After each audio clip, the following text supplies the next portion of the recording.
Hello everyone, welcome to the 6th episode of Breaking the Roll. Today we'll be going over a pretty crazy submission I hit in competition. It was an inverted Omaplata crank. I only hit it 2 times in competition in total, so pretty rare. In competition and just in training in general, no gi training then, I like to play butterfly guard a lot, so you see me pulling butterfly guard here 2 times. I get the simple butterfly guard sweep, and I get the pass. Immediately when we started here, my opponent was very actively searching for my legs. He was searching for a leg lock, and here I lose balance, and he almost gets the inside heel hook, well, the entry to the inside heel hook, but I'm maintaining a free leg and I want to keep my leg as free as possible. So my goal when fighting against someone who's actively going for leg locks is keeping a low base and keeping the hip as far away as possible. I'm putting a lot of pressure on him, but he keeps pushing me away. My idea, we get the ref stoppage here for the reset.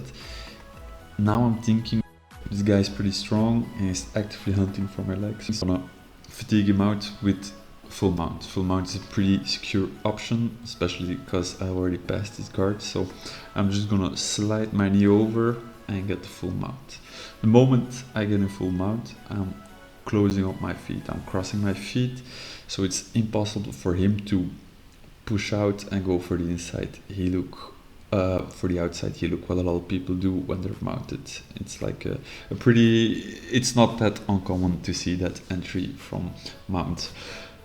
With this in the back of my mind, I keep my feet crossed and I keep putting pressure on him. I'm trying to go for an arm triangle because that's very safe submission to go, but every time I start attacking, he bucks, I lose position, I have to let go to keep my balance. My error when seeing this clip is I'm not actively going for his back. So that's a big mistake on my part, but we're all human, it happens, I suppose. In general, it's better to stay on top and finish on top, but it happens sometimes that you lose position and you have to readjust from that. What I take away from this competition is that I should put more emphasis on when you're mounted, you should switch to the back. In this scenario it doesn't happen and I lose the mount, I lose the top position, and we return to a guard position, which thankfully I'm able to get a nice finish from there. My opponent keeps bucking very explosively, and here he gets, well, not the sweep, but gets the reversal. I play a lot of close guard in training, so I know what to do when I get here.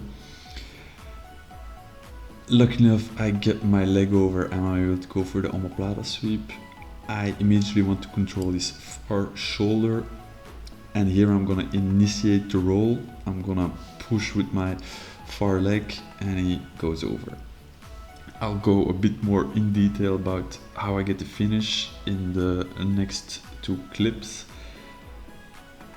This submission, I've only done it 2 times in competition, training a bit more, but it's a bit weird. It hurts, not especially your shoulder, but also your neck. It's like a combination of your neck and shoulder. So it's not per se a neck crank and not per se a shoulder crank. It's a combination of the two.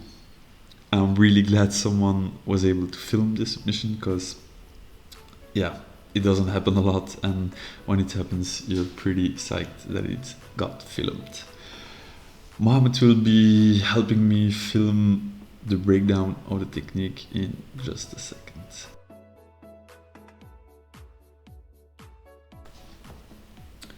I control the shoulder, I put my hand on it, and I'm pulling myself up.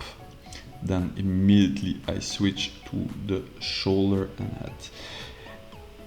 In competition I only control this head, but it happens. But my preference is always shoulder and head control. You lock your legs and you're gonna try to hook the outside leg or the inside leg. In the competition video, you'll see me hooking the inside leg, but both work. My preference is the inside leg because it's more control, but it's purely based on where your hip is positioned at that moment. Sometimes it's too far away and you can only go for the outside leg, so you hook the outside leg. Sometimes it's inside, so you go for the inside leg. One last time from a different angle.